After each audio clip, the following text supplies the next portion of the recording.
Institute and what we do. Network of Students was formed in 2007 by a diverse group of students across the United Kingdom. Our aim is to promote an environment so students can collaborate together and discuss and debate global affairs and current issues. So far we're in touch with 6,000 students and have over 2,000 active members in our society. Our purpose is to increase the key skills and professional development of students so they can share their ideas, debate and discuss with any subject that may be relevant to them. We hope to provide a Turkish, English, British and international setting so students can share their knowledges, their experiences and build a bridge towards mutual understanding and respect with each other. I'd also like to clarify the Network of Students is the formation of many societies from many universities. I'd now like to welcome and thank the host for tonight's event, MP Eric Joyce, for the allocation of Room 2. So, would you like to just give a introduction and stuff? I'll just build. Yeah. These rooms are quite good for just standing up and bellowing, there's sort of design for that. I will just say very briefly, thank you very much for having me along and coming along, and thanks to the students. It's very nice to see many of you that I've seen at events like this before. I tend to view issues around the Middle East through the prism of the Kurdish experience, to be perfectly frank, and so that gives me my own biases and my own prejudices. But I'll be fascinated to hear a fabulous panel today, which Christiane will now shortly introduce you to them. I particularly look at Syria at the moment. I'm thinking about Syria because it's largely, it's the thing in the news all the time. And the panel will know that we say something about this, but the thing I'll be really interested to hear about is how the UK, conventional UK perspective on issues like that has changed so radically over the last 5 or 6 years. And you find the Russians taking a very kind of hands-off approach, and countries like the UK wanting to be more adventurous, but realising there are enormous dangers and difficulties in trying to follow that through. So there's quite a standoff, and obviously the Turks and all the countries around that region have a particular interest, as do the Kurds inside Syria. So that's enough for me. Thank you very much indeed for coming along tonight, and I'll let you crack on, Christine. Thank you. And our next guest I would like to introduce is Christiane Becker. She's a TV presenter, a journalist, devoting herself to promoting and dialogue and understanding between faiths and cultures. She has been nominated Global Ambassador for the Exploring Islam Foundation and was the face of Inspired by Mohammed campaign in UK. And now she's the author of From MTV to Mecca, which has been published last month, which is a truly inspiring story with the height of her career as Europe's leading pop culture icons, converted into Islam, and as Professor Tara Crumman has supported, a spirited woman's guide journey towards the light. And who also will be the moderator for tonight's event. So please, round of applause for Christiane Becker, please.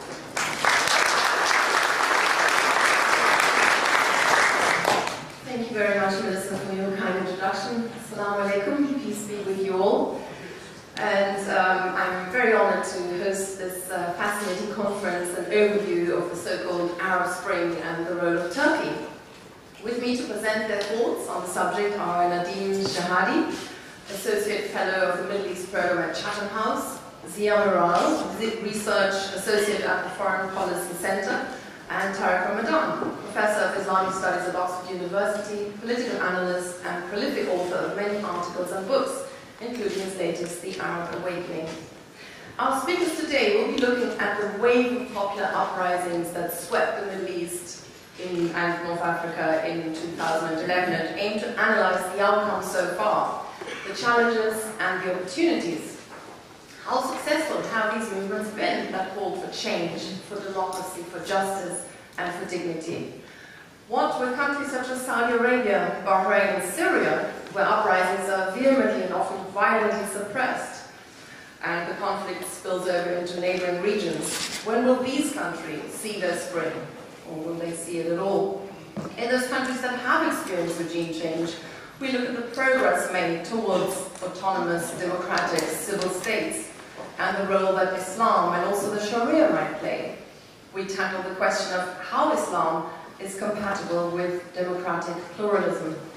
We look at economic shifts and geopolitical implications of the uprisings, the impact on relations with the West and with Israel, as well as efforts towards resolution of the Palestinian conflict. We will be hearing about the Turkish perspective on the events and discussing whether Turkey can be a viable role model for the Middle East and North Africa. And we also look at who is actually benefiting from the uprising so far and try to give a perspective on the future of the region. So we may not be able to answer conclusively all the questions raised, we may not be able to agree on all of the issues. However, for sure we will be shining a few lights into the complex situation in the Middle East today, and hopefully afterwards enjoy a thought-provoking debate and raise awareness and better understanding for the issues. And then we'll be opening the floor to questions. First up is Dr. Nadim Shahadi, Associate Fellow of the Middle East Program at the Royal Institute of International Affairs, Chatham House. He co-directs a project on the regional dimension of the Palestinian refugee issue and on European policy towards the Middle East. Nadim is an academic visitor at St. Antony's College and former director of the Center for Lebanese Studies, both in Oxford. Nadim, the microphone. Someone else again. Okay, I'm going to answer all the questions. And I'll do that by imagining what a historian in 50 years will say about what's happening in the region, when he has the benefit of hindsight. I think the perspective in the future will say that what's happening in the Middle East is not just happening in the region. It's a global phenomenon. It's a phenomenon which, in a way, is the end of the 20th century.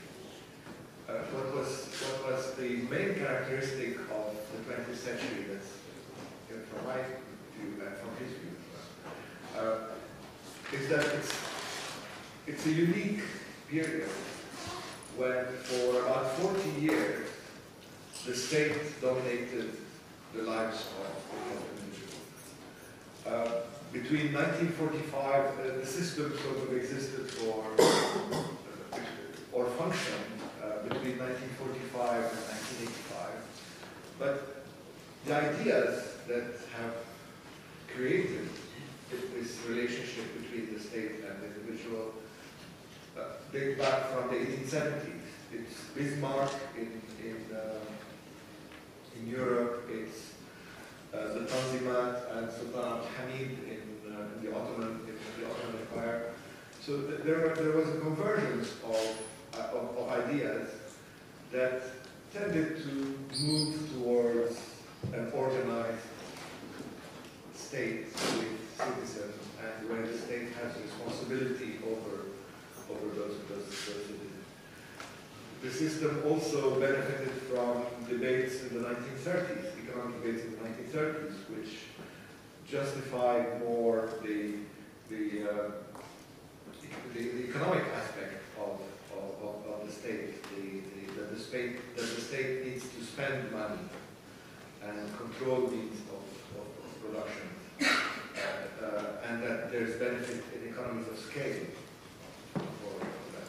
So the result is a kind of contract between the state and the individual, where the state promised the individual that it would provide everything for them. Education, when they're born, milk when they're born, education, employment, health service, a good retirement, a pension, and even a burial at the end.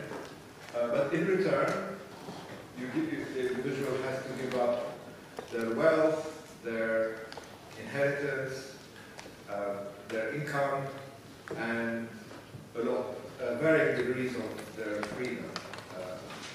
Basically, they lost the choice of, they gave up their individual choice, and the state made a lot of these choices for individuals. So that I see as a global phenomenon in the 20th century, which consolidated itself after the Second World War, and had varying degrees of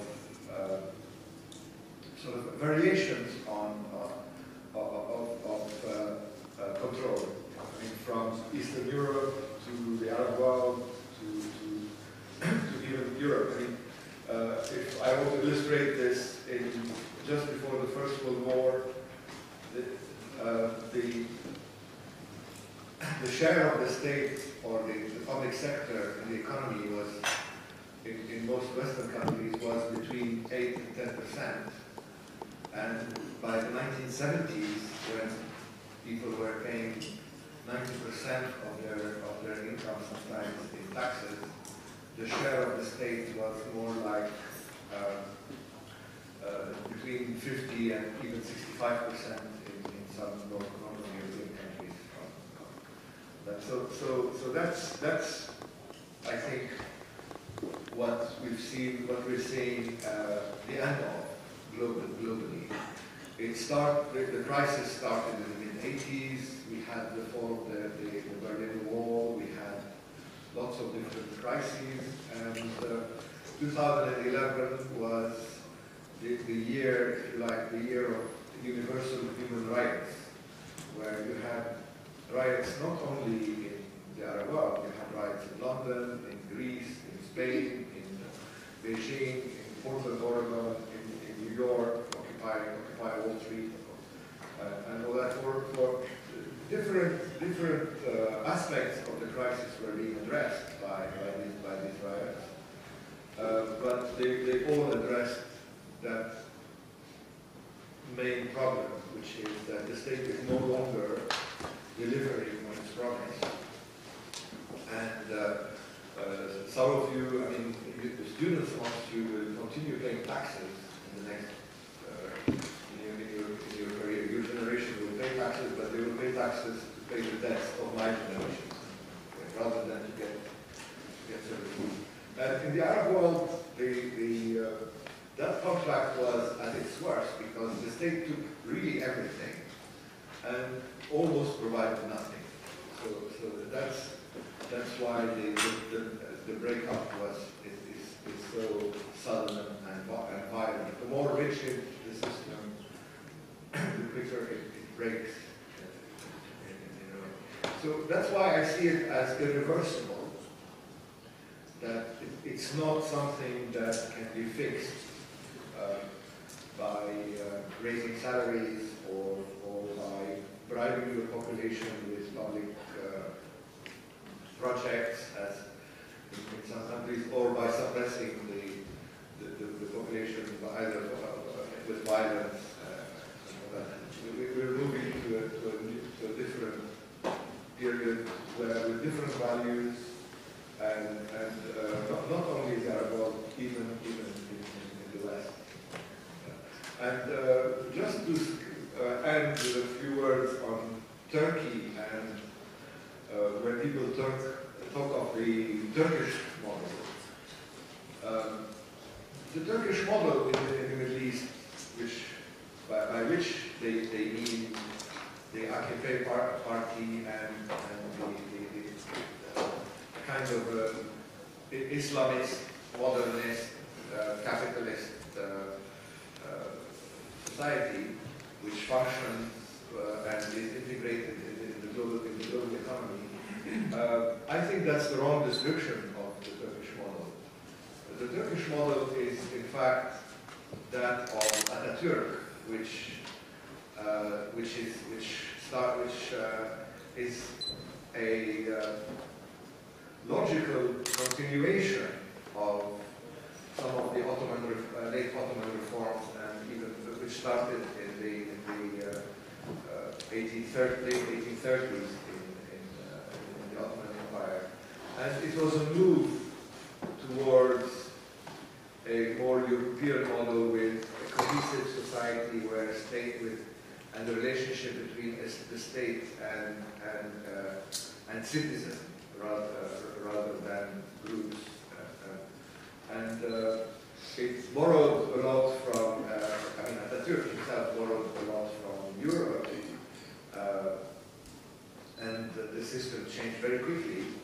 But I think it did so at a great cost, because the secularism or laïcité, which that model implies, which that model followed, meant a kind of homogeneity in society, which negated a lot of the identities of the population.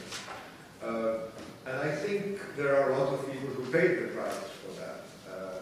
Armenians, Greeks, Kurds, Arabs from southern Turkey have paid a very high price on the road to achieving that kind of laïcité.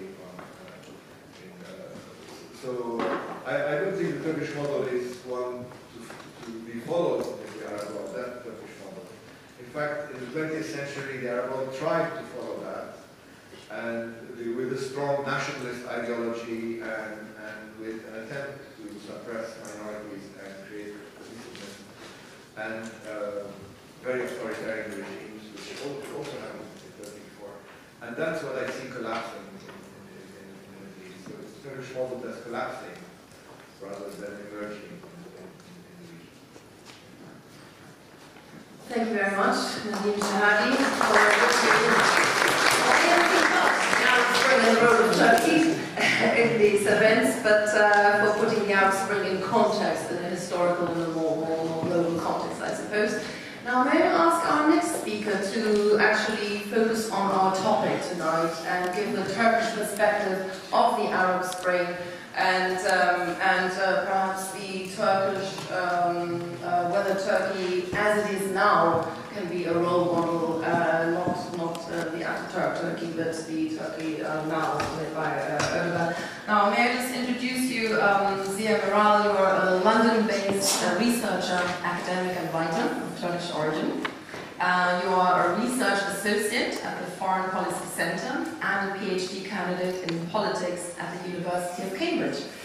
Ziya has published editorials and academic essays on Turkish and Middle Eastern politics, religion, human rights, and philosophy. And he's a frequent commentator on Middle Eastern issues in the international and British media. Please give a warm welcome to Ziya Meral.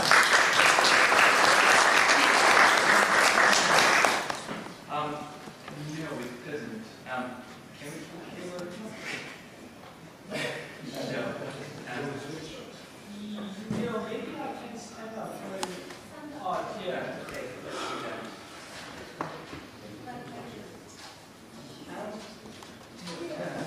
Or shall I come in? Sorry. Lebanese and Turks always fight over the place in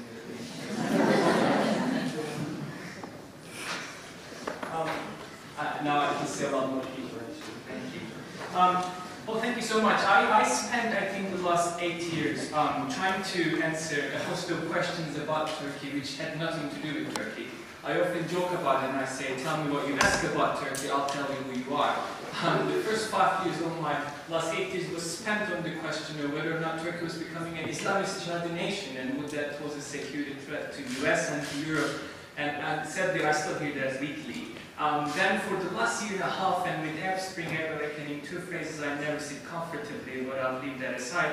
I've been hearing the question about this neo-Ottomanism, this neo-Ottoman policy, which again is a nice poetic soundbite which doesn't really correspond to what we see. So what I really want to do, and rather than actually throw you so many of my own perceptions, I want to give you over the next 10, 13, 14 minutes or so how Turkish foreign policy have evolved in lead up to Arab Spring, and I'm only using that phrase by economy or time, otherwise I would refer to as socio-economic and political changes in the Middle East and North Africa over the last 18 months, which will never be a good title for a book. And then bring you up to speed as to how Turkey sees the region now, and actually where it might go and how people perceive it with some of the recent surveys we had and attitude surveys, and where actually the scope is in Turkey. Because there are two swings on this pendulum of understanding Turkey's role in the Middle East. One is romanticism. Look, the Ottomans are back and we know this region will shape this region, which empirically is not true. And then the other end is Islamists. They are going to mess it up and the whole region is going up in flames and Turkish Sunni bloc and the Muslim Brotherhood will derail everything. Again, which is not really empirically true either. So somewhere in between there lies a really complicated story. I'll start it at the start of 2000s. Turkish foreign policy started changing before AK Party came into power in 2002. Under the foreign minister Ismail Cem, who then sadly died quite young, and Turkey was already questioning the need for a more proactive engagement in its region, because since the Cold War, Turkey has been quite close to the countries in its neighborhood. It had no direct relationships with some of them, and even the economy, it was so premature and so limited. It was very symbolic. It had an over-dependence on relations with US and NATO, and on and off tensions with Europe. When AKP came into power, Turkish foreign policy was not sustainable for Turkey's own interests. And as Turkish economy started spreading like wildfire, the Turkish government has actively sought to attract foreign direct investment and increase the trade volume with its partners in the region. It really created this momentum about Turkish engagement, which is a key point, that the economy was the first trigger of a new renewed engagement of Turkey with its neighbors. In fact, that point will become more visible on how Turkey changed its policy towards Kurdistan in Iraq, which it first denied engaging or even acknowledging, to now actually it's being the best partner it has at the moment in its borders. And that was again economy fueling change rather than actually an ideology that came in. The appointment of Ahmet Davutoğlu, the foreign minister, first as an advisor and ambassador and then as a foreign minister, Turkey found an intellectual vision to give some sort of framework to its aspiring energy. And that's really the word that I will leave, an energy and hyperactivity, as I call it, Turkish foreign policy hyperactivity. In fact, the foreign minister has flown to Syria 62 times in 3 years or so, and no other, I think, foreign minister traveled as much as Ahmet Davutoğlu. So Secretary Clinton, I think, rarely stops by in DC as well, but she's got a bigger jet than Ahmet Davutoğlu. That's okay. So with Ahmet Davutoğlu, the vision was Turkey will use its cultural affinity, its religious links, and its identity to deepen its relationships, to normalize the tensions and maximize its potential, which sounded great, and which catchphrases like zero problems in the neighborhood and strategic depth, they tried to capture that vision. And actually, from really 2004, 5 and onwards, till pretty much 2011, Turkey did really focus on that, normalizing its relationships with its neighbors and unleashing a series of initiatives. And I can group that in 4. Rapprochements, which with countries which was not really engaging before, such as Syria, with Armenia, and Greece, with Russia, with Iraq, with Iran, trying to upgrade its relationship with its neighborhood. EU accession, which was another core cluster for our party foreign policy, because really important for the party and for the country, which still continues and fails. And then the mediation aspect of it, which Turkey wanted to be a peace broker, a go-between between the actors of the region, using its capital, social and cultural and geopolitical capital, by being a bridge between Iran and Europe and US, P5+1, by being a bridge between Israel and Palestine, by being a bridge between Syria and others. And in the process, as Turkey started engaging with Hamas, with Gaddafi, with Assad, it did raise a lot of questions in the West. Was Turkey becoming an Islamist? But it really showed that die-hard pragmatism. In fact, Tayyip Erdogan received the Human Rights Award from Gaddafi, although he didn't go to pick it up. And later on, when the Arab Spring has kicked in 2011, Turkey was caught off guard. Just like all of us. I was actually looking at some of the articles I read a few years back, and to my embarrassment, in 2008, I proudly declared that there will never be a revolution in the Middle East again. And I had a superb analysis of why that would be. And it goes to show sometimes we don't know. The world runs a lot wilder than we imagined it to be. And in 2011, not just me, even the rulers of the region, policymakers and others were caught off guard with what we saw to be as Arab Spring. And Turkey then started really re-evaluating its policies every week, every month, because nobody knew what was happening.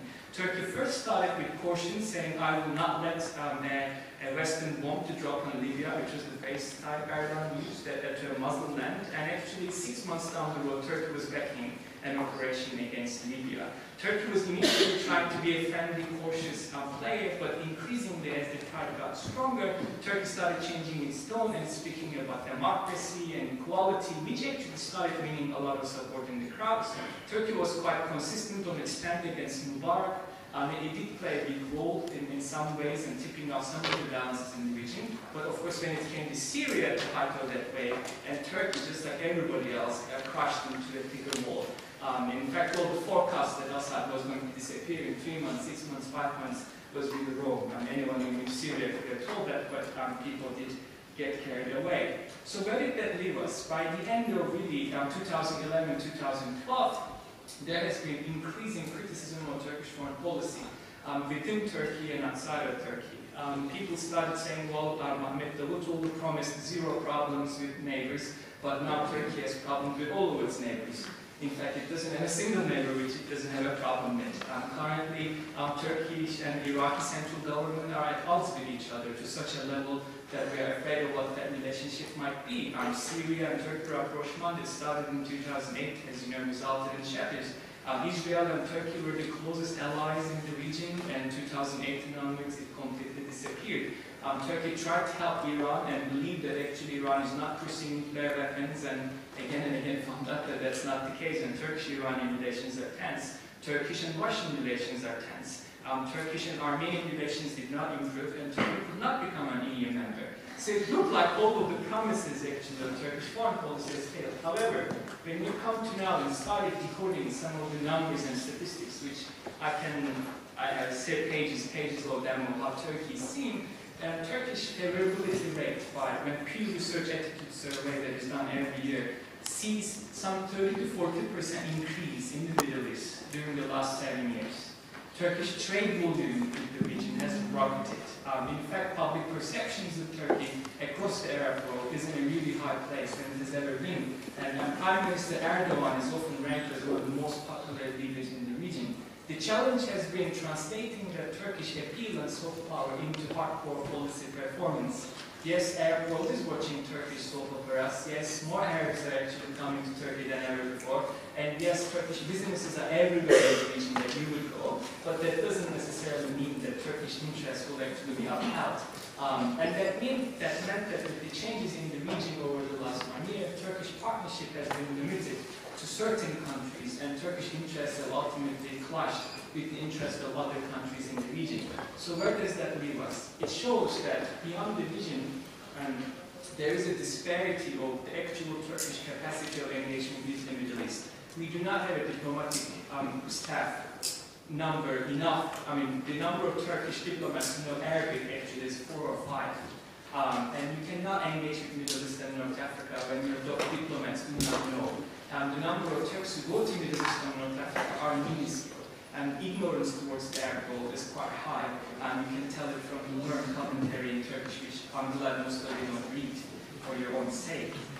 So it shows that actually, while Turkish presence is limited as a major policy shaper in the fate of the region, at the same time, under AKP government, Turkey became a pivotal partner of developments in the region, economically primarily, and yet as a partner, a source of inspiration. And in the last survey, I think I have 2 or 3 minutes left, when people have been asked about Turkey throughout the year in the Middle East, when they said about the Turkish model, 32% of the people in the Middle East and North Africa, they say they see Turkish democratic structures as an inspiring model. 25% saw Turkish economy, 23% saw Muslim identity as an inspiring model, 17% saw the secular nature, and 8% saw strategic development. And now 78% of Middle East looks favorably towards Turkey. And nobody can deny the place that Turkey has reached. From no engagement with the Middle East in 10 years, it's now a major player. So my soundbite to you is, yes, Turkish role in the Middle East is limited. However, it's still pivotal.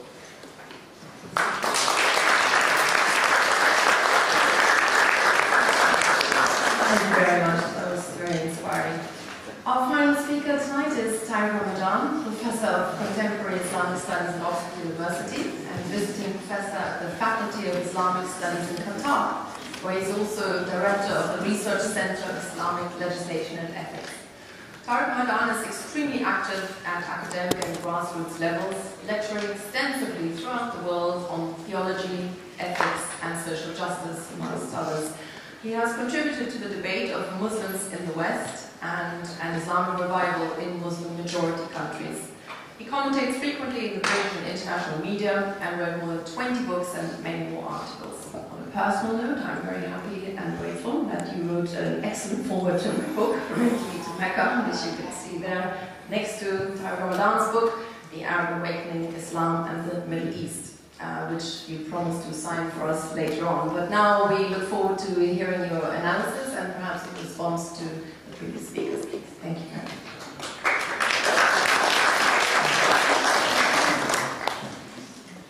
Thank you. Thank you for your invitation. And I understood our discussion to be connected, of course, to Turkey, but at the same time to have a bigger picture. Because I really think that we can't get the right picture of the role of Turkey if we don't get the global picture and an overall understanding of what is happening. Because I'm less optimistic, even though I'm very cautious with many things. And as you said, on many levels we can see that the role of Turkey and other countries in the region is changing. When I started writing the book about the Arab Awakening, I don't speak about spring, I don't speak about revolutions. It's just for me the only thing which is irreversible in the mindset of the Arabs is the fact that there is an awakening, that they think it's possible to get rid of dictators. Now, to speak about revolutions, I don't buy it. To speak about spring, I don't see it. And the Arab Spring, if you look at what is happening now, anything which is happening in every country is very nationalistic. Tunisians are working for Tunisia, Egyptians for Egypt. There is nothing like an awareness that it's a regional or the regional dimension of the geostrategy. Even though, for example, Turkey is doing a good job in trying to create connections and other countries, but so far we are not seeing something which is a shift in the awareness that this is an Arab shift or a new strategy at the regional level. So I wrote the book and I started by being very cautious about everything and even about the starting point of everything. I keep on repeating, we have not heard George W. Bush when he said that Americans are going to support democratization in the region. And to think today that this is not at all, it's completely contrary to what the American or the Western could hope in the region, I think this is very simplistic. Red Corporation reports 6 years ago were already talking about the fact that we need to support, guess who? Moderate Islamists in the region. So I think that we have to be very cautious with everything, not going as far as a conspiracy theory, but to understand that there are many, many dimensions in what we are witnessing now that are, and this is my second point, we are so obsessed with the political model, talking about can we follow in the footsteps of the Turkish democratic model? Are the Islamists becoming Democrats? That we don't get the right question here. What is happening in the Middle East has to do with geostrategy and economic power. The economic dimension of what is happening is much more important than all this business about, you know, we are supporting democracies. If we were supporting democracies in the West, we would start with some petromonarchies and not with Egypt or Tunisia. But this is not the case. This is not the case. So we have dictatorships or regimes that are supported depending on how they are dealing on the economic field and in the geostrategic approach. And I think that once again, we need to have a more comprehensive approach. And even when we talk about Turkey, because Turkey is very, very powerful, and what you were saying about the Foreign Minister, I think the economic strategy is much more powerful than all this discussion about the democratic model or the political model that we have. So this is one point for me which is important.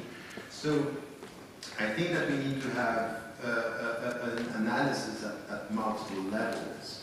And the first is, of course, the global one, the regional one, and there is something which is clear. We cannot but go for a case-per-case analysis when it comes to every single country to understand what is happening. Egypt is not Tunisia, Tunisia is not Syria, it's not Libya. And I think that we have to be very, very deep in our understanding of the dynamics within every country, and at the same time have a regional understanding and a global understanding of what is happening, because it's not only, it doesn't have only to do with MENA, it has to do with the relationship with China, with India, with Israel, which is central. If Israel is silent about everything which is happening now in all these countries, it's not for nothing. They are not observers, if I may put it that way. So just for us to understand that there are strategies here that we have to understand. Now, if we come very quickly about what the people wanted, it's quite clear. You refer to this: justice, freedom, dignity. This is what the peoples wanted, and this is why it worked. In fact, in what happened in Eastern Europe with Srdja Popović, in everything which has to do with the European Spring and revolutions, was a positive discourse, getting beyond any political affiliation. So why it worked against Milosevic was all the slogans that we had and we saw in the Middle East were already there in Europe. The Finch Clins, the against the dictator, all this is there, and it's a philosophy that Srdja Popović acknowledged. I was with him on a Dubai TV program. He said, yes, we train the bloggers, we train the cyber dissidents, but with no ideology, just to get something which was against the dictators. And I think that this is very important beyond all the analysis, to understand that what the people wanted is more freedom, is respect. They were asking for new policies. I'm not sure that what we have now is corresponding to what they were hoping to have.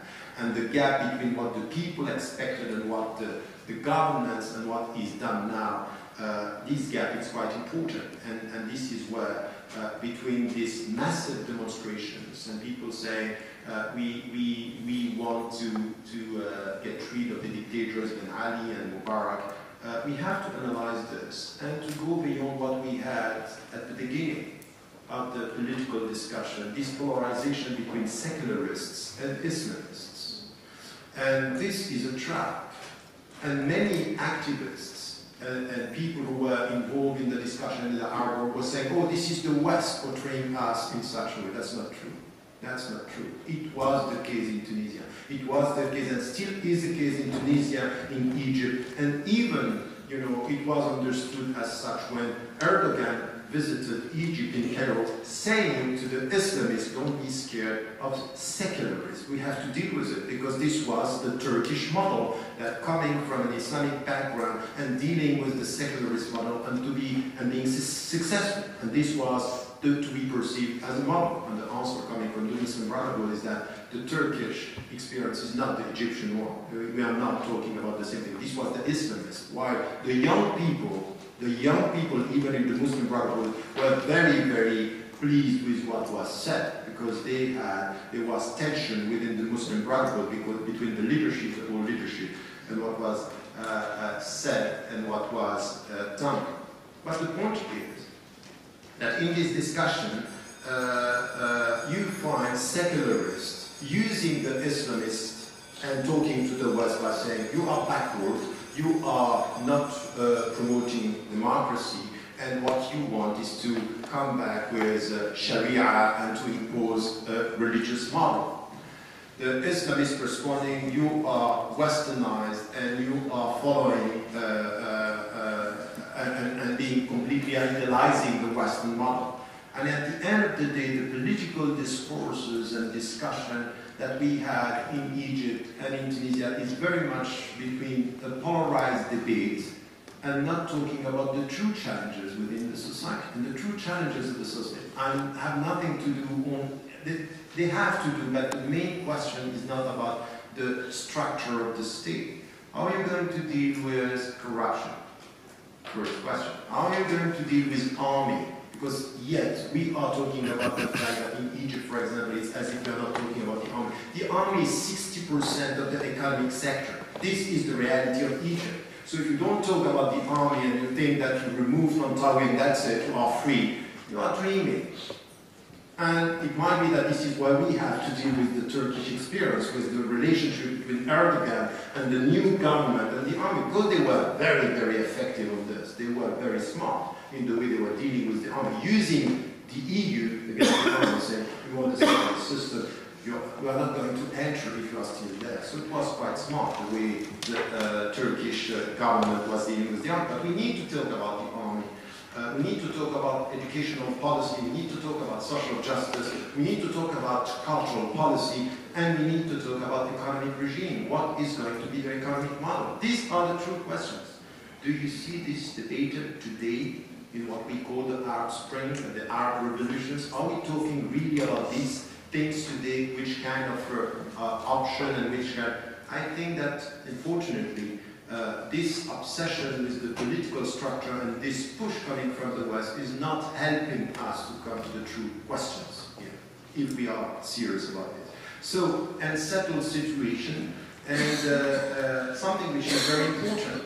When I was writing the book and saying, be careful, it might be that, contrary to what we thought, the American administration, starting with Bush, because he said it before, and Barack Obama, even though he was talking about freedom, he's still someone who is representing a regime. He's not the, he might have good words. At the end of the day, the American policy remains the American policy.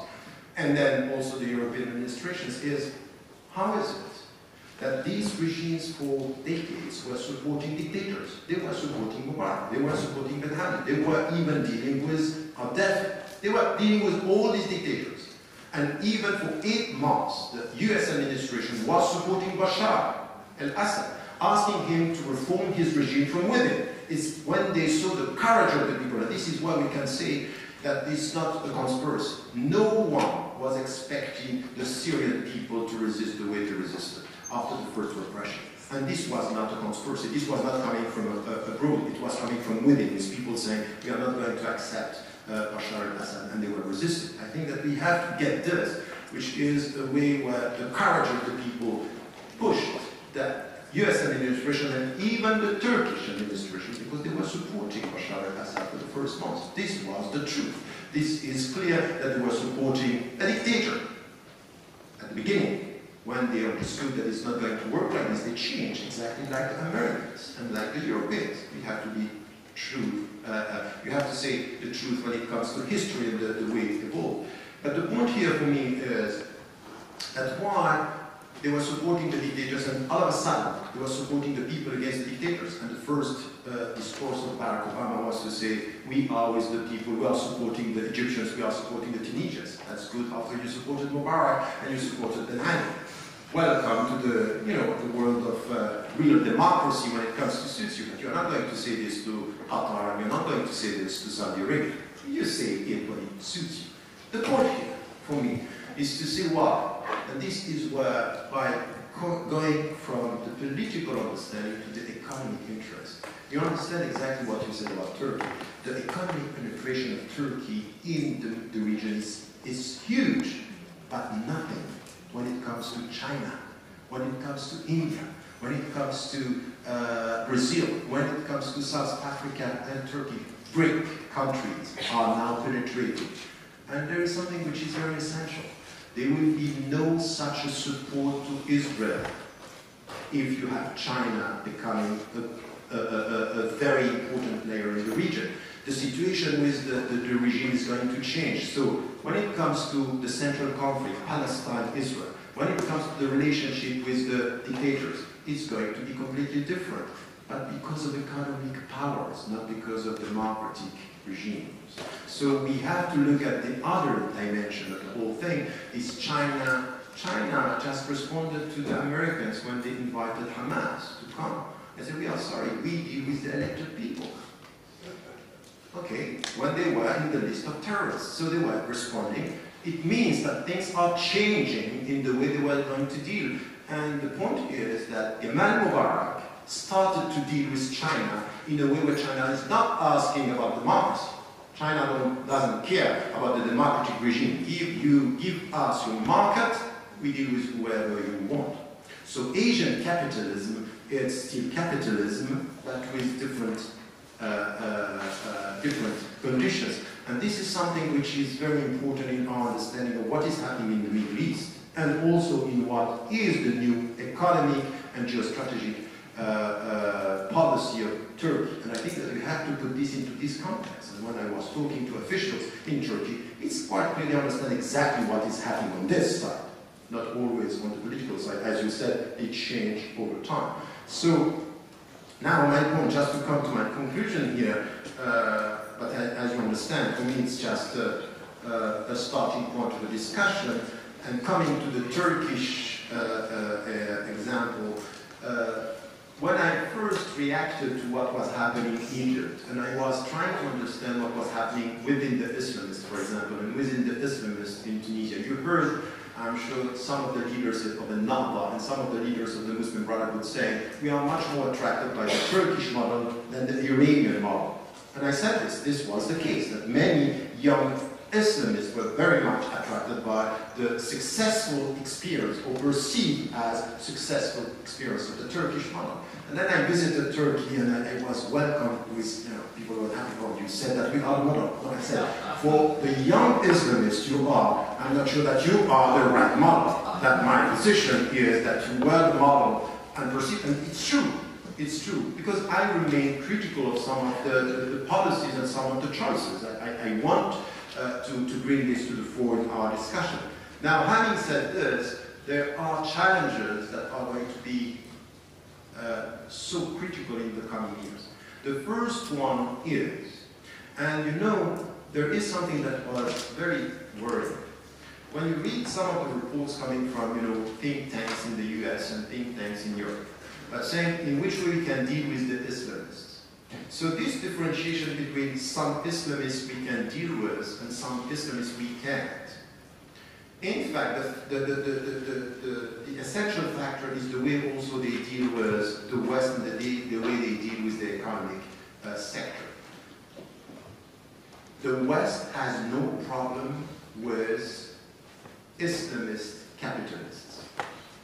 And they might be Salafi. Okay? Saudi Arabia is promoting Salafi, but it's a capitalist country. Welcome, no problem. Protecting oil, giving money to the Western bank, and then you do whatever you want with your woman. They cannot drive. We don't care. We talk about driving in Tunisia. In Saudi Arabia, you do whatever you want. You can even implement Sharia. And if Sharia is good with business, we will have Sharia compliant transaction. No problem. Sharia is okay with money. Sharia with money, that's fine. Even France is okay with Sharia. Not with the headscarf, but with money, it's okay. So the point is this. The point is this, that what we have in the whole discussion here is when it comes to some of the petro monarchy in the Gulf states, that's fine. And the problem is that what they were saying is that there's flexibility that you can find with some Islamists when it comes to deal with the neoliberal economic system. And in fact, look at what is happening. Turkey is an example of this, because it's quite clear that the position of Turkey in the economic global system is we are going to be more successful than the other Western countries by being very much in the neoliberal system. And they are very successful. In growth, they are doing much better than European countries, and some European countries are now saying we might have more, we might end up being in need of Turkey much more than Turkey is in need of the EU, which is happening these last years. We can see that the shift in their economic position. But the problem is that Turkey could be an example. Now look at the Nahda, look at the Muslim Brotherhood. They don't have a problem with the World Bank, they don't have a problem with IMF, they don't have a problem with the economic order. So we have now the new positioning of Islamists dealing with the economic system, and they are ready for that. So we need to have this in mind, and if this is the future, it's also a very important thing. Add to this, one of the main challenges of the coming year will be in the Muslim majority countries as well as in the West, the rise of the Salafi and the literalists being involved in politics everywhere.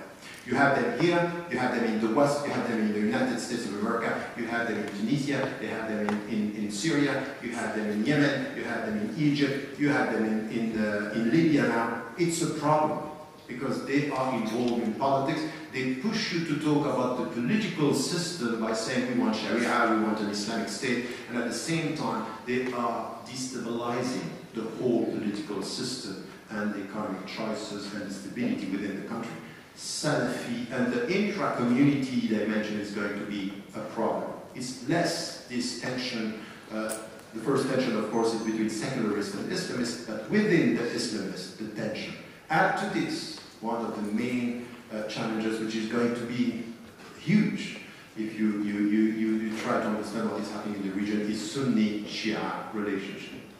And now it's clear that there is a fracture between, and the people are understanding that now Turkey is against Syria and Bashar because it's Sunni against Shia, and it's a fracture. Some of the people are saying this, now it's a shift. It's not this, of course it's not that, but at the end of the day, we are now dealing with something which is, why are you supporting the resistance and why are you supporting Bashar al-Assad? It's very often on sectarian affiliation, which is completely, it's a catastrophe if you deal with the reality of dealing with a dictator. So my last word on this, it might be as well that in this discussion about Shia and Sunni, the role of, remember that for years, the pole and the trends that were perceived as resisting to Israel were mainly Shia, Hezbollah, Iran. The point which was a symbolic tick, and this is why he was very well perceived in the Arab world, Erdogan, is when he stood up in Davos, and then with the flotilla. And then, by the way, at the beginning he was against the flotilla, but he was smart enough to take it as something that the government, and you should notice that the people who were behind the flotilla, they were not well received at the beginning by the government. But the government supported when people were killed and were coming with a very strong stance. So it's politics. At the end of the day, it's politics. But my point here is he was the Sunni figure of the Muslims, or perceiving as the Muslim resistance to Israel. And this is why he was so popular. Successful on academic terms and very strong against Israel. And by the way, when we say there is no relationship with Israel now, it has to be checked on academic terms. Economically is improving, not diplomatically. Okay, but that's fine. But economy is economy, it's money, it's business. Anyway, but it's true in diplomatic terms, they are quite clear here, and this is why I think it's interesting. Now we have to deal with Syria, and the role of Turkey in the region with Syria is also something that we have to talk about. My main fear when it comes to Syria is it might be that there is an agreement between the West and China and Russia not to agree on anything, and to let the civil war be what it is now and killing the people. And I think that this is really, what happened in Libya has nothing to do with, now they are protecting the oil, they are protecting the resources there, but in Syria it might be what was known in the American policy in the region, low intensity conflict. Let the people kill themselves. We sell weapons and the region is destabilized. And in this kind of destabilization, who is going to benefit from this? No one. Neither Iran nor other countries is going to be, and even Turkey now, which the first strategy was no conflict, which was a very smart strategy. Now it's just undermined by this low intensity conflicts surrounding this. And so, just to end here, I think that when it comes to Turkey, we need to ask ourselves through this way of dealing with the Islamic reference, which is going to be important, willing it or not, this discussion about Islamism and secularism. Islam is part of what is going to be the future of this society, so it's part of the political discussion. And it's true that in this context, Turkey did something which was quite important as a very interesting experience over the last 10 years. And willing it or not, this has to be discussed, and to be able to say, my references are Islam, are coming from Islam, but at the same time, I'm a Democrat, and I'm dealing with the secular system. So to say I'm a Muslim Democrat is something that it's important. Now you have in Egypt, in Tunisia, in Syria, in Libya, people say, we are not dealing, and we are not promoting an Islamic state, we want a civil state with Islamic reference. What does it mean? And this discussion with Turkey is quite important on that discussion. Now there is another thing which is important, which is, for me, even though I am quite critical with this complete acceptance, apparent acceptance of the neoliberal regime and trying to do as good as the capitalist society, there is something which is very interesting in the Turkish experience, which is this shift towards East and South. Over the last 5 years, opening so many embassies in Africa, dealing with India, dealing with China, dealing with Malaysia. This is something which is quite important. Dealing now with Egypt, which is a new thing. This new attitude shifting towards the East and saying this polarization between Islam and the West is over. Now we are going towards something which is a new paradigm. I think that this is interesting. This is interesting because it might be that you enter within the economic system and you shift towards something which is dealing with the multipolar world, and I would say that this could be an example. Now, in the way they are dealing with the region and with Israel, there are things that are important to be discussed. I don't have time now, but still, as a model, I have some questions about the future of Turkey, in general, as a model. The first is anything which has to do with freedom and freedom of expression within, that it's not solved. I'm sorry to say it's not solved. We have to talk about this. If we are serious about, the rights of people in minority, we have to talk about some people who are still in jail because they express themselves. And this is within Turkey today. Second, it's about something which it's important when it comes to the minorities. I talked about this. And something that is going to be important. I like very much when Erdogan said to Mubarak, an Egyptian by origin. So I was very happy to hear him say to Mubarak, he put them this in very philosophical, religious terms. You have to leave because life is like this. Sometimes, you have to leave because life is about leaving. Very good. I like it. And I would say the same for the people who are running now in Turkey. Be careful. The democratic system is about having a mandate, and when you have to leave, you leave. But don't try to change the system to remain in power. And I'm saying this because I'm very, very, very worried about the authoritarian trends that we see with some of the people who are leaders in Turkey. They have to be very cautious not to go from the I was very critical about, we all must be critical with what is happening in Russia. He was president, prime minister, and coming president. Now I have a question about this. If the future is for the prime minister to become the president and to change the prime minister regime into a presidential regime, this is a question. And I have the right to ask this question. Why? Because when I deal with activists coming from AKP themselves, they are worried about internal divisions between the people. Because some people are very smart and very bright. They should be able to run. They should be able to lead and not to be prevented from leading because some people don't want to leave their seat. This is a danger in the Turkish history. We have to be sincere and clear on this. I'm saying this hoping that I will go there and be welcome.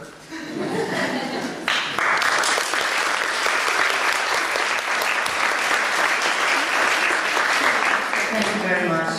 3 exciting, interesting, insightful speeches, perspectives on the events, and now we can open the floor to questions. Someone has to make the beginning, and I shall take the opportunity and have the microphone in my hand.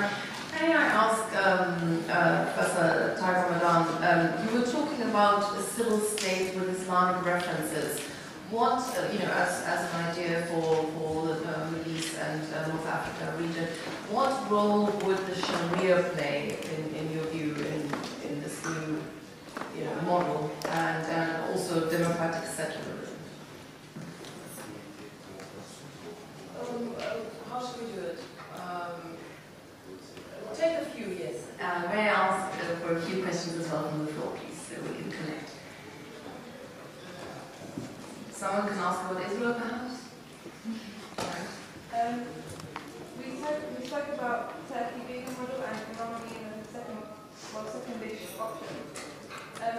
If Iran was a Shia government, would it have been a second option because they have the compromisation of secular and theocratic values? Would that be a better model for somewhere like Egypt, maybe, where they want to put both of them together kind of thing. And you have a big contribution between secular and Islamic movements going on. So if Iran wasn't Shia, would it have been somewhere that people would have looked towards? Instead of Okay. Next question. You can speak up a little bit. Thank you. You touched on Salafism in the talk, specifically from Lance. Just where do you see that going in terms of the Middle East, especially in the countries, the Arab Spring countries? Speak up a little. So especially in the Arab Spring countries, with the emergence of Salafi movements, where do you see that going? Is that going to increase? Are we going to see more clashes between the various youth movements and the Salafi movements themselves? And also, what would Turkey's role be in terms of dealing with those movements? So not so much kind of government Salafi movements like Saudi Arabia, but more the grassroots movements.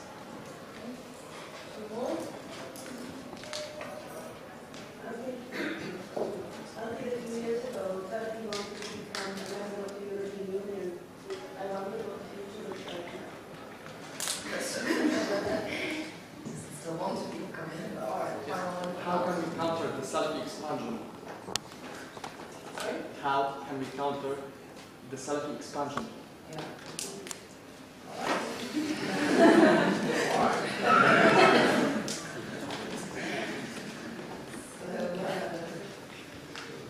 Are you ready?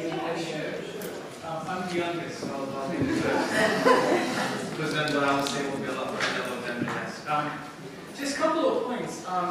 I think all of the studies show, which is really counterintuitive, but in the Muslim world, whenever there is a conservative government that has a mandate from religious cohorts, the demands for Sharia and such, or not the demands for Sharia, but the extreme end of Salafi vision actually calms down and becomes much more center-right conservatism, and that's what we saw in Turkey. So the ratio of Turks who wanted Sharia laws was 27 to 30% in 1999. The last year, the same survey showed 9%. And in fact, all of the studies on conservatism and religiosity shows how Turkish attitudes have actually come to a much healthier and synthesis and a center ground. So I am actually of conviction sociologically that all these Salafi groups and all the more mainstream ends of the spectrum of people who loosely call Islamists, they were in the desert for the last 18-19 years and they suffered a lot, and they know they've been doing opposition and secret underground politics. I think it would be really healthy process for them to be in. So actually I want Salafis in the democratic process, and that process shows itself as an affirmative change. In the sense of Turkish and EU relations, at the moment the relationships are frozen. It's like a bad marriage, nobody wants to pull it off and everybody's okay with it, but actually everybody knows it's not working. I think the Turkish fate has been sealed when Cyprus was allowed into EU. I think that was the time when we knew Turkey will never become an EU state, for all of us who look into it closely. But now I think it's at a stage where we are quietly talking about a new partnership aspect of it, not necessarily full accession, but both parties will maintain the conversation without conclusion for both domestic and political goals. And in terms of Iran, the joke is, when people say Islamic Republic of Iran, to what extent is Islamic or a Republic of Irani? I'm sure you heard that. The theocracy as we define it in Iran is extremely unique and out of even Shia theology history, it's not there. So it's a unique Iranian experiment which actually is not working either. So, and the Shiite faith, as you know, is very different than Sunni faith in its structure and appeal. I can't see it working in Egypt, and in fact any other country in Iran, and outside of Iran, I can't even see it working for Iran in the long term actually.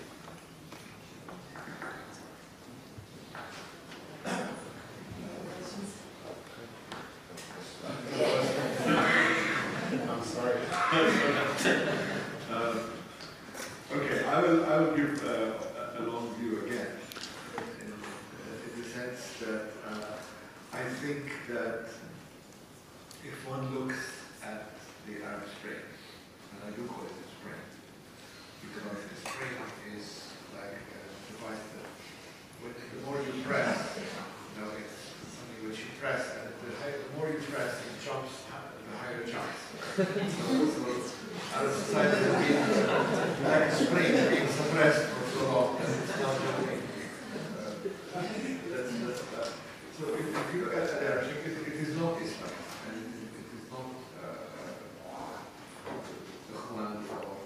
Shia or Sunni, or that it's more as Roma described it, it's more liberal, looking for dignity and freedom. Basically rebelling against this oppression that but we are in a transition period, and the transition period will take 10, 15, 20 years. It's very soon to say what's going to happen. But my perspective on the relationship between Islam and the state in the 20th century is that they were like a couple, in the sense that they derived their legitimacy from each other. Dictatorships derived their legitimacy by frightening people about Islam, and including the West, and their own population. And the Islamists derived their legitimacy by opposing the dictator. So when the dictators fall, part of the legitimacy of the Islamists falls. And the best example I can sort of illustrate this is if you imagine someone like Sheikh Yusuf Qaradawi, who was expelled from Egypt in 1980 and who spent 30 years as an exile, cursing Mubarak, and criticizing Mubarak, the regime of Mubarak.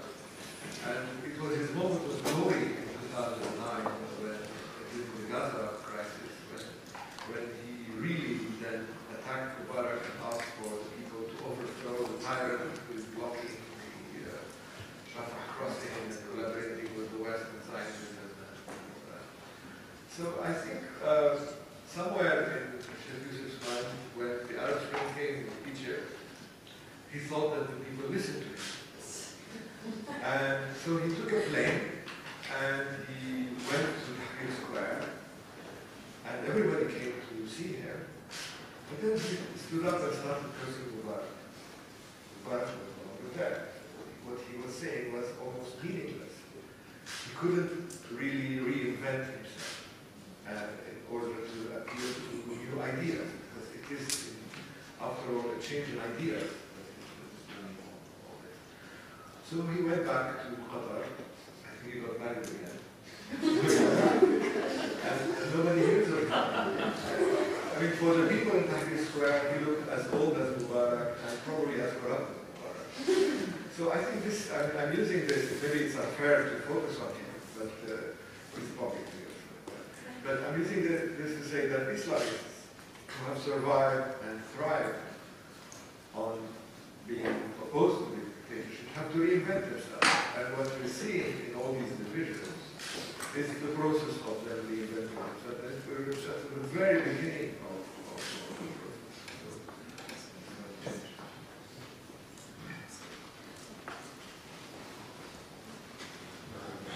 Yes, just to maybe start with what you were saying and try to address some of the questions. I'm not as sure as you are about the fact that there is nothing that has to do with Islamism in the whole process. I think that clearly the demonstrations were not about Islamists. These were people who were just asking for freedom and what we talked about.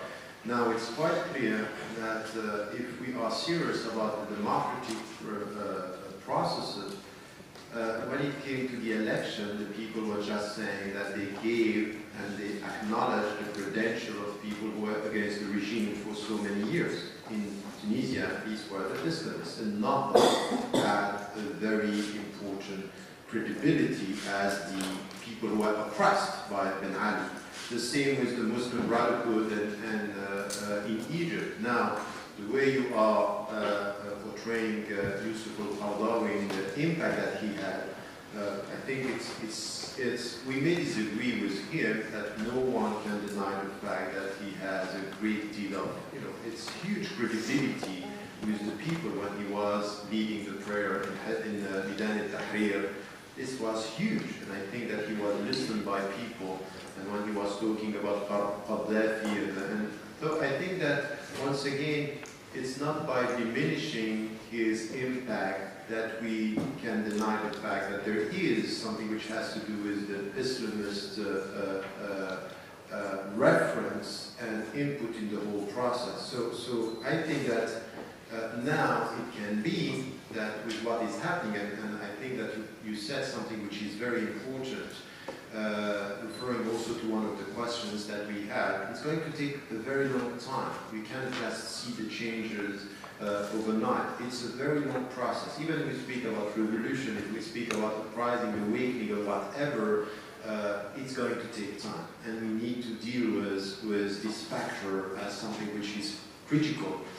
Why am I saying this? Because it might be that the Islamists who had the credibility of being the opponents could lose credibility by being in power.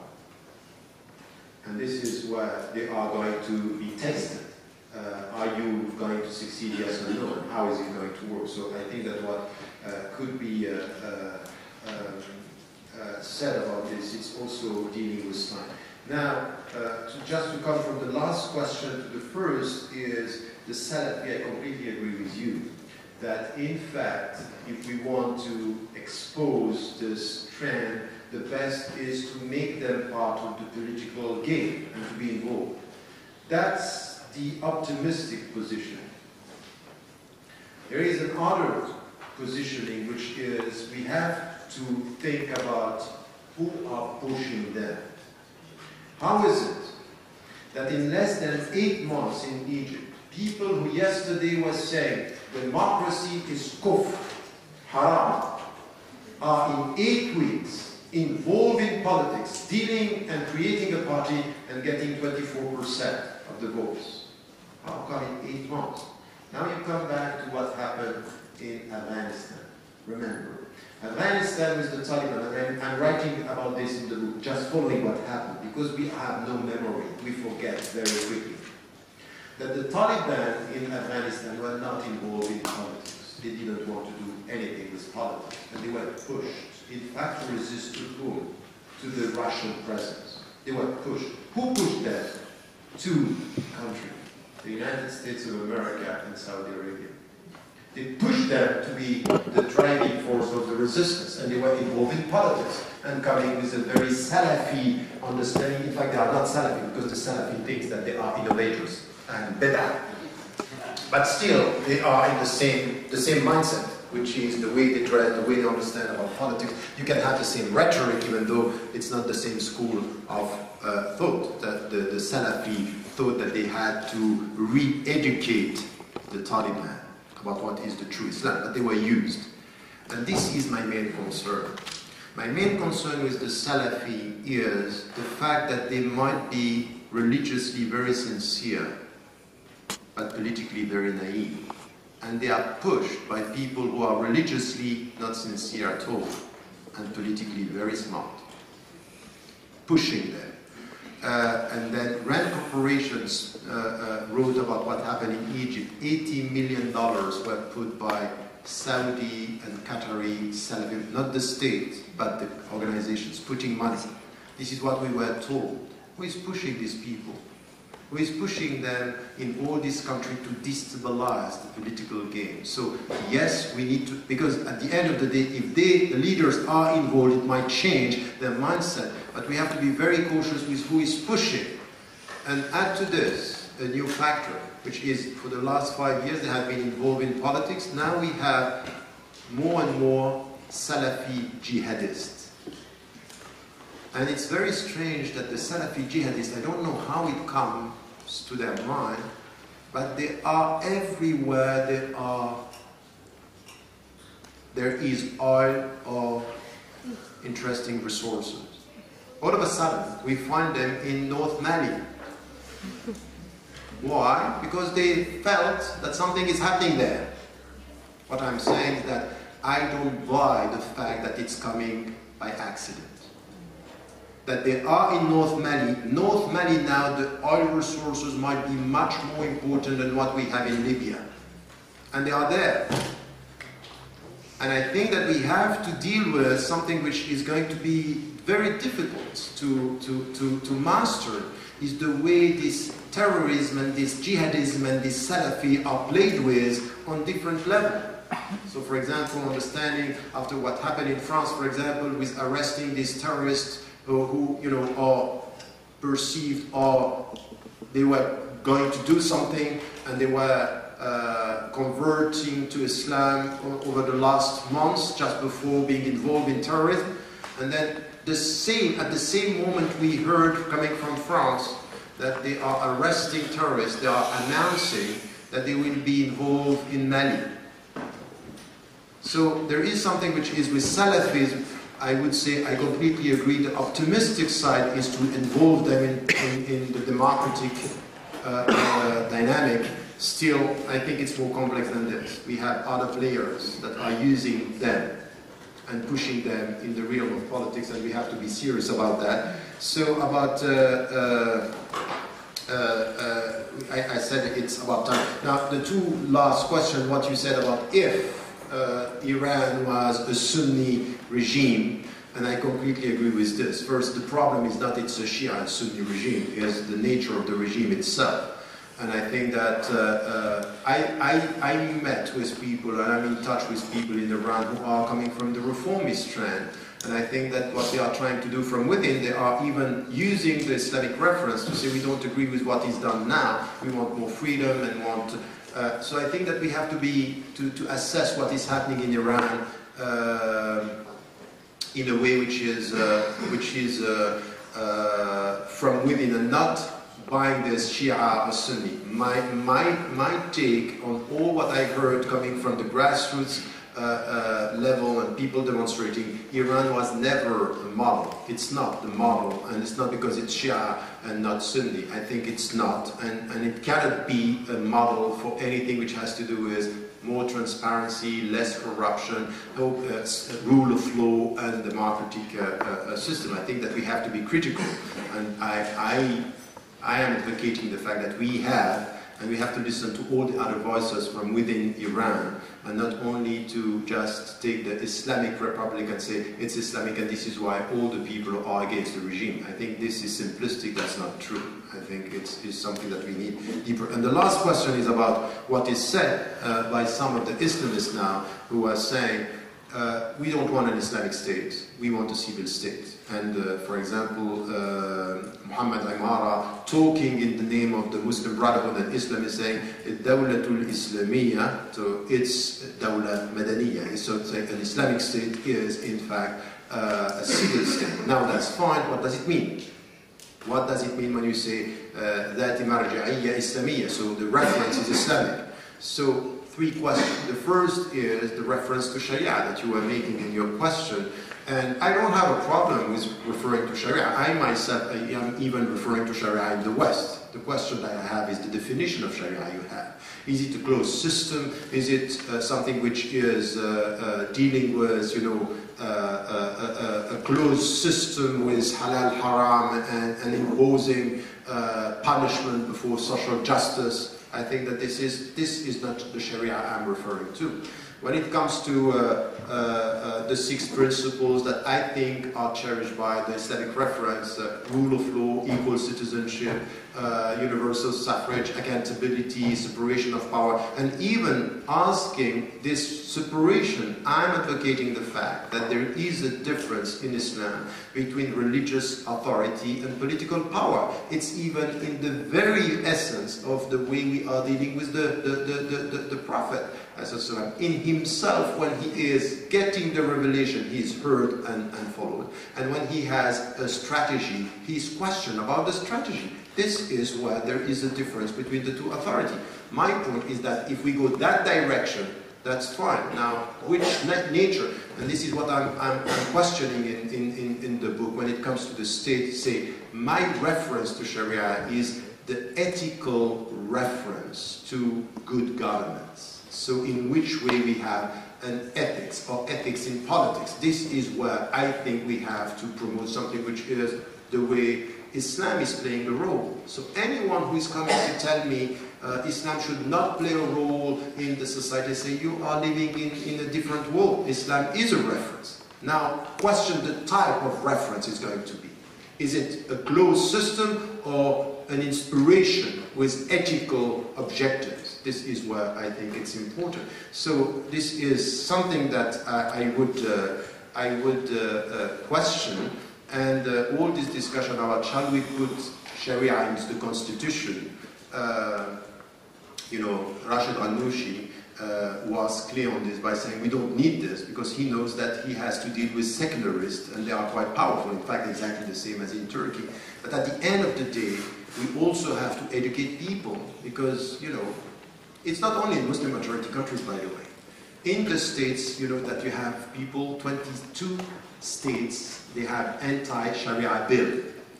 For people, they don't know what Sharia is, but for them it's everything which is not democratic and everything which is alien.